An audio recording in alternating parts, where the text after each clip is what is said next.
ಶ್ರೀಮತಿ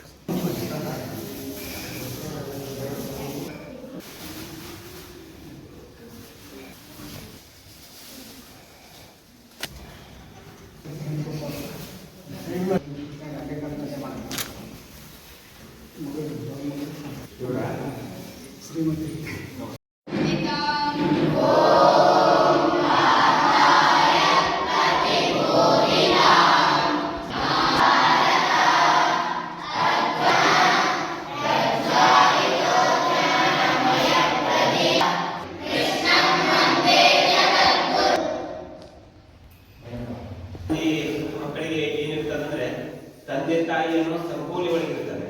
ಅವೆಲ್ಲ ಒಂದು ಪರಿಧಿ ಒಳಗಿರ್ತಾರೆ. ಒಂದು ಮನಿ ತಂದೆ ತಾಯಿ ಇಷ್ಟೇ ಪರಿಧಿ ಒಳಗಿರ್ತಾರೆ.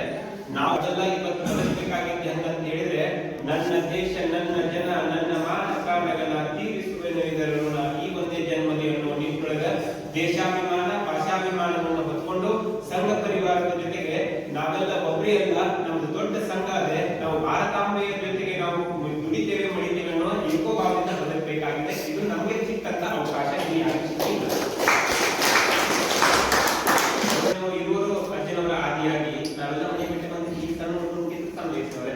ಅವತ್ತಿನಿಂದ ಇವತ್ತಿನ ತನಕ ನಾವು ಮನೆಯನ್ನು ನೋಡಿಲ್ಲ. ತಂದೆ ತಾಯಿಗಳ ಹೆಂಗದಾದ್ರು ನಮ್ಗೆ ಗೊತ್ತಿಲ್ಲ.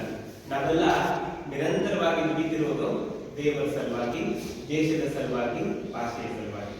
ಬಹುಶಃ ಬಹಳಷ್ಟು ಮಂದಿಗೆ ಜಾತಿಗಳದಾವ, ಬಹಳಷ್ಟು ಮಂದಿಗೆ ತಮ್ಮ ಓಣಿಯ ಸಂಕೋಲೆಗಳದಾವ, ಬೀಗರ ಬಿದ್ದರ ಸಂಕೋಲೆಗಳದಾವ. ಬಹುಶಃ ಯಾವುದೇ ಸಂಕೋಲೆಗಳಿಲ್ಲದ ಸ್ವತಂತ್ರವಾಗಿ ಬದುಕುವಂತ ಹಕ್ಕಿಗಳು ಅಂದ್ರೆ ನಾವು ನೀವೆಲ್ಲ ಗೊತ್ತಾಗತ್ತಲ್ಲ. ಊಟ ಉಪದೇಶ ಇರ್ದಿದ್ರೇನಾದ್ರು, ಒಂದೊಬ್ಬತ್ತಿನ ಊಟ ಇರ್ದಿದ್ರೇನಾದ್ರು, ಉಪದ್ರ ಆಗ್ಲಿಲ್ಲ ನಮ್ಗೆ ಗೊತ್ತಾಗತ್ತಲ್ಲ. ಹೊರಗಡೆ ಬಂದ್ರೆ ನೀ ಆವ, ನೀ ಇವ, ನೀ ಅಂತವ, ನೀ ಇಂತವ, ನಾವ್ ಎಂತವ್ರು ಅಲ್ಲ. ನಾವು ನೀವೆಲ್ಲರೂ ಎಂತವ್ರು ಸಾಕ್ಷಾತ್ ದೇವರ ಮಕ್ಕಳಿಗೆ, ಭಾರತಾಂಬೆಯ ಮಕ್ಕಳಿಗೆ. ಇಷ್ಟೇ ನಮಗೆ ಗೊತ್ತಿರೋದು. ಇದಕ್ಕಿಂತ ಹೆಚ್ಚಿನ ಏನು ತಿಳಿಯಾಗ ಈ ಪುರಾಣ ಮತ್ತು ನಾವು ಸ್ಟೋರಿ ಕೇಳ್ತೀವಲ್ಲ, ಯಾರ ಅನಾಥರಾಗ ಅರವತ್ತೊಂದರಾಗ ಒಂದು ಘಟನೆ ಹೇಳಿ ಮುಗಿಸ್ತೀನಿ ನಾನು.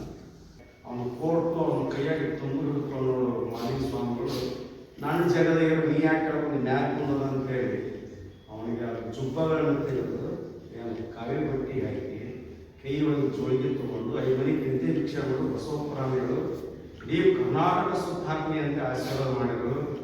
ಅವನೇ ಬಾಬಲಿಗೆ ಹಣದ ಮಠಕ್ಕೆ ಹೋಗ್ತಾನೆ, ಕುಮಾರಸ್ವಾಮಿ ಎತ್ತರಿಸ್ತಾನೆ. ಅವನೇ ಇಡೀ ಲಿಂಗಾಯತ ಮಠಗಳು, ವೀರಶೈವ ಮಠಗಳು ಬೆಳಿಬೇಕಾದ್ರೆ 3 ಕಾರಣ ಬಾಗಲಕೋಟೆ ಬೈರಾಗಿಲ್ಲ, ಮಲ್ಲಣ್ಣ ನಡೀತಾಗಲ್ಲ. ಅಂತ ಕರ್ಮಭೂಮಿ ಯಾವ್ದಂದ್ರೆ ಅನಾಥರು ಯಾರೂ ಅಲ್ಲ.